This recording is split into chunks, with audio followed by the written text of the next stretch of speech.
Well, we're back, and it's my lunchtime. My lunch isn't going quite as I had hoped. This is my little tribute to Western Michigan, and I've got some Mackinac Island fudge here, which is obviously native to my little part of the world here in northern Michigan. And this is my little boat that I've come up with for rowing the boat, and this is how I like to row my boat with a big old oar and a big old scoop of Mackinac Island fudge. You can't beat that. There is nothing better. You got fudge in there, fudge chips. You've got swirls of fudge. You got vanilla ice cream, and I did have some whipping cream to go along with it. It froze on the way over here, but oh yeah, it's thawed out. You don't bother putting it on the ice cream. You just go straight from the bottle to the mouth. But again, my hat's off to PJ Fleck and what he's been able to do at Western Michigan. Corey Davis, I thought he had a tremendous year. I look for big things in the Cotton Bowl with him and everything that they've been able to do offensively, defensively. I think it's a great tribute to the MAC that they get a chance to be in the Cotton Bowl playing against Wisconsin. I think it's going to be a very tough matchup for them. But one that I think they're up to, and I think if PJ Fleck is still around in Kalamazoo come bowl time, I think that it's going to be a huge challenge and could be another feather in his cap. And another thing I'd like to talk about is there's this Peisman Award, and the Peisman Award goes to it's given out by SB Nation. And it goes to an offensive lineman or defensive lineman that does something that offensive or defensive linemen don't normally get to do. All right, it's our Heisman, and I think if I was voting, I'd have to give that one to the University of Pittsburgh. I was watching a game. I can't remember who they were playing. It might have even been the Clemson game, but they ran their left tackle, around on a reverse, and he scored a touchdown. Excuse me, I got to get another bite in there. But, the big guys are meant to not, they're meant to be seen, not heard. And, we would love to touch the ball as much as anybody else. And we definitely have the skills to do it. It takes me back to when Steve Spurrier was my coach at the Washington Redskins. I had an opportunity in the Meadowlands against the Giants to possibly score a touchdown. They put me as a tight end. I was eligible. The only problem was Mike Strahan was our defensive end. And if I wasn't blocking him, we had to find somebody, obviously, to block him. So they, in the great scheme that we came up with, they put Chad Morton, who was our running back, the smallest guy on the team, told him, you go block Michael Strahan. Well, he went out there. Things didn't go very well. Patrick Ramsey's our quarterback. And instead of throwing me the ball, because I was wide open in the end zone, calling for it, he was laying on his back, and it's awful hard to throw from that. So my hat's off to Steve Spurrier for making the call. The Pitt offensive lineman, now that I'm thinking about it, his name was Brian O'Neill, scored a touchdown on that reverse. But, when we take a look back at today's show and we talked about the greatest Heisman of all time, we talk about the guys that are in the Heisman Trophy hunt right now. For me, my pick, I've been saving it this whole time. I really have to go with Deshaun Watson. I think that he has meant more for his team, and his numbers don't necessarily match up, obviously, with Lamar Jackson's. Nobody's numbers match up with Lamar Jackson, but I think what he has been able to accomplish, putting himself and his team back, personally in the Heisman race, and as a team back in playoff contention. They're in the playoffs. They're going to be facing Ohio State in the first round. I think that, when you talk about consistency, and we talk about consistency with Archie Griffin at Ohio State, he won it 2 years in a row.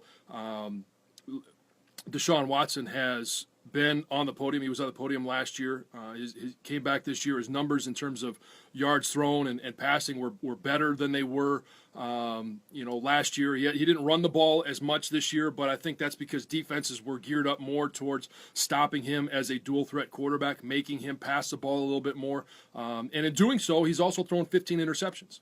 But the only loss they had was to Pitt. And I look at, where he has gotten his team, and he has gotten his team back to ranked number 3, playing Ohio State in the college football playoffs. If they win, they're probably going to play Alabama for the championship. And there's no other player that's been able to do that like Deshaun Watson has. So I would pick Deshaun Watson. I'd take Lamar Jackson second. I think Jabril Peppers comes in third. And then you could pretty much split up D.D. Westbrook and Baker Mayfield and go fourth and fifth. I don't think it really matters at that point.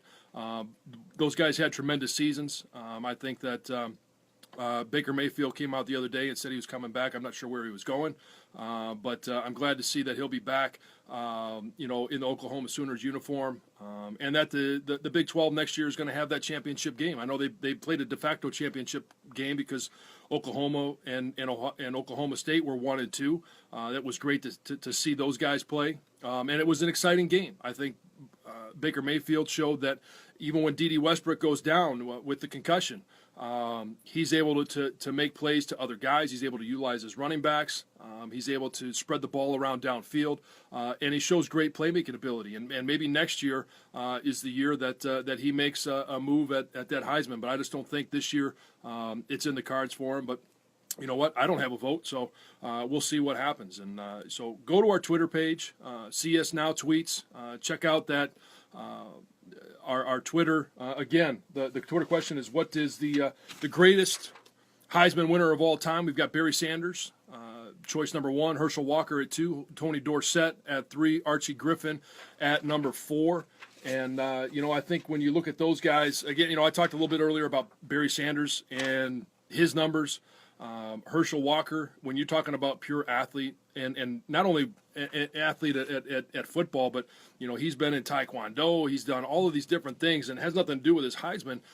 It just goes to show you how great these guys are, not just in their sport, but they can do just about anything else. And to compare that to a guy now, Jabril Peppers, I saw him firsthand, and there's nobody in college football that works harder than Jabril Peppers. There's nobody that can do more than Jabril Peppers. In my opinion, he just didn't have that Heisman moment this year. He didn't have an interception or a return against Michigan State. He had an interception against Ohio State, and I think if he takes that for a touchdown, we could be talking about him for Heisman. But he just didn't have that one moment. And for a defensive guy, which I think is unfair, I think you have to have those Heisman moments. Bobby Carpenter talked about having that, this award is a Heisman moment award. And I just don't think he had it. Same with some of those other guys. But when you look at the top 2 guys, in terms of Deshaun Watson, you took a look at Lamar Jackson. They all had those moments this year where you could look at them and say, this is unbelievable. And I think when you look at Deshaun Watson, I think out of those guys, say maybe D.D. Westbrook, I think he's going to have the biggest NFL career. I think Jabril Peppers will have a great NFL career. But I think Lamar Jackson, I'm not sure that I think he'll get a shot, but I don't think he'll have the career that Deshaun Watson will have. And I say that because Deshaun's a little bit bigger, a little bit taller. He could pass from the quarterback from the drop back position, which he showed this year. He does have some of that Cam Newton ability to get out and run the ball and create as he's on the edge. So I look to him, and I hope he goes to a team that gives him time to develop. They don't just throw him in there, in his rookie season, because going from that quarterback position is awful tough. But I appreciate you guys tuning in today. You can find snippets of our show at CS Now Tweets. Follow us on Facebook Live at College Sports Now. And I will be back on Friday with Landry Burdine, but tune in tomorrow. And we'll have LaDainian Tomlinson on Friday as well. So I'll talk to you guys Friday. Krogs will be back tomorrow. And we will talk to you guys soon, 10 to noon tomorrow. CS Now, College Sports Now.